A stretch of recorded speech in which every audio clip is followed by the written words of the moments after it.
Ouah, je viens de finir la dernière série de vues sur Netflix, mais le mec s'est détraqué. Comment tu fais pour encore le défendre? Je le défends pas, je te dis juste pourquoi est-ce qu'il a agi comme ça. Parce que derrière cette folie, il y a forcément une raison psychologique derrière. Ok, ouais, vas-y, je t'écoute. Ok, alors oui, Joe est un stalker, un mytho, un psychopathe, mais c'est surtout un gars qui a un style d'attachement anxieux poussé à l'extrême. Attachement quoi?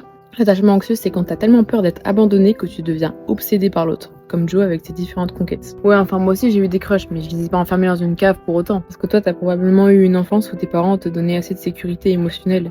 Mais Joe, par contre, il a grandi avec de la violence et sans amour.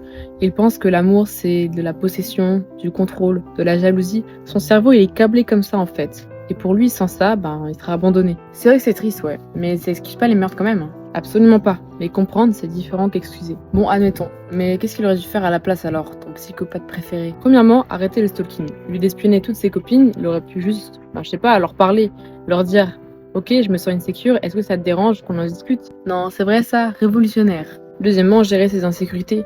Au lieu de s'en prendre à tous ses ennemis, il aurait pu travailler sur sa peur de l'abandon, voir un thérapeute, un psy, faire du journaling, de la méditation, et il y a encore plein d'autres méthodes, mais pas la cage en verre, par pitié. Et trois alors? Et troisièmement, accepter que l'amour, c'est un risque. Tu peux pas avoir une garantie en te mettant dans une relation.